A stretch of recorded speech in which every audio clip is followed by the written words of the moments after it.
औज़ुबिल्लाहि मिनश्शैतानिर्रजीम बिस्मिल्लाहिर्रहमानिर्रहीम। मोहतरम असातिज़ा इकराम, अस्सलामु अलैकुम वरहमतुल्लाहि वबरकातुहू। उम्मीद करता हूँ कि आपके मजाज गिरामी अच्छे होंगे और आप अपने दर्स व तदरीस के प्रोग्राम में मशगूल होंगे।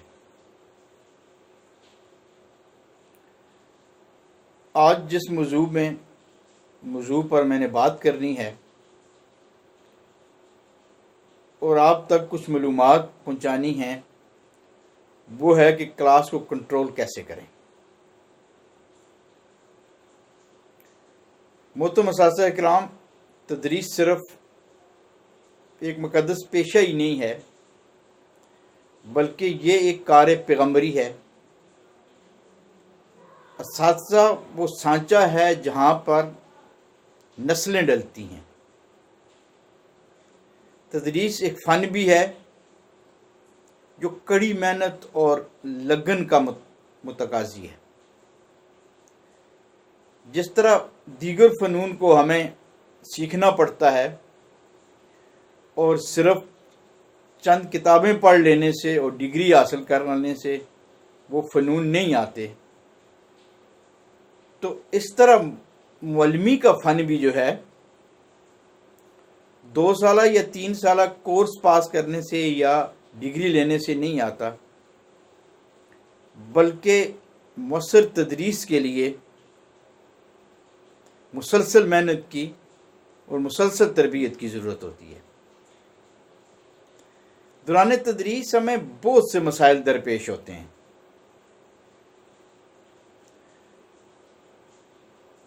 और जिनका अजाला किए बगैर हमारी तदरीस मुअस्सर नहीं हो सकती है। इन्हीं मसाइल में से एक मसला क्लास को कंट्रोल करने का है। अगर हमारी बहुत अच्छी तदरीस भी हो, लेकिन हमारी क्लास जो है वो कंट्रोल में न हो, तो वो अच्छी तदरीस बेमैनी हो जाती है। इसलिए मैं अपने तजर्बात की रोशनी में जो बातें आपसे करूँगा, उन पे आपने गौर करना है और अमल करना है। और ये चीज़ें जो हैं हमारे national professional standards for teacher 2009 में भी हैं। सबसे पहली बात यह है कि आपको अपने मजमून पर महारत होनी चाहिए। प्रोफेशनल स्टैंडर्ड में भी सबसे पहला स्टैंडर्ड है सब्जेक्ट मैटर नॉलेज,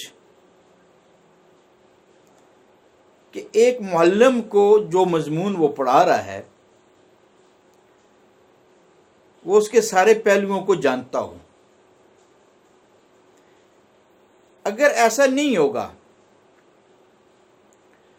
तो बच्चे ज़्यादा देर तक उस मुअल्लिम को बर्दाश्त नहीं करेंगे और फिर वो क्लास में शरारत करना शुरू कर देंगे। लिहाजा आपको अपने मजमून पे महारत होनी चाहिए जो आप पढ़ा रहे हैं। दूसरी बात यह है कि अपने अनवान को ज़्यादा से ज़्यादा आसान और आम फेम और दिलचस्प बनाने की कोशिश करें। कमरा जमात का माहौल हमेशा खुशगवार रखें। तीसरी बात, मिसालें हमेशा अपने आसपास की दीजिए जो हमारी रोज़मर्रा ज़िंदगी से मरबूत हों, जिस मिसाल को बच्चे देख सकते हो और महसूस कर सकते हो। चौथी बात यह है कि बच्चों से दौरान तदरीस सवालात करते रहें। इनसे इन्हें ये एहसास रहेगा कि मुअल्लिम किसी भी वक्त सवाल पूछ सकता है और वो आपकी बात तवज्जो से सुनेंगे। पांचवी बात यह है कि जो बच्चे क्लास में तवज्जो नहीं दे रहे, शरारत करते हैं, तो उनको हल्की फुल्की सज़ा भी दें, लेकिन सज़ा इतनी ज़्यादा गुस्से में न दें कि जो आपके लिए बाद में परेशानी का सबब बने। छठी बात यह है कि बच्चों की नफ्सियात जानने की कोशिश कीजिए। बच्चे 3 सूरतों में शरारत करते हैं। नंबर 1, जब उन्हें कुछ भी समझ ना आ रहा हो। नंबर 2, जब वो बोरियत महसूस कर रहे हों। नंबर 3, जब वो टीचर से कतई तौर पर डरते ना हों। 7वां नंबर है, नंबर 7 यह है कि अपनी अदात व इतवार, अपनी गुफ्तगू, अपने रहन सहन और अपने हुस्न अखलाक से अपनी शख्सियत को पुरअसर और जाज़िब नज़र बनाइए ताकि तलबा आपकी तज़ीम करें। यानी आप अपना लिबास, अपनी गुफ्तगू और जो दूसरे मामलात हैं वो इस अंदाज के बनाएं कि तलबा पर आपका कुछ ना कुछ रोब हो, और इस चीज़ का बड़ा ख्याल रखें। जब भी स्कूल को जाएं खूब बन ठन के जाएं, जो शरई तकाज़े के मुताबिक हैं, तो बच्चे आपकी फिर तज़ीम करेंगे। और जब अब बच्चे आपकी तज़ीम करेंगे तो वो दौरान तदरीस कोई शरारत नहीं करेंगे, वो आपको तवज्जो से सुनेंगे। और आखिर में ये है कि पिछले दिन का जो इयादा है, पिछले दिन आपने जो उनको मोटिवेट करने के लिए कोई बात पूछी थी, कोई बात की थी,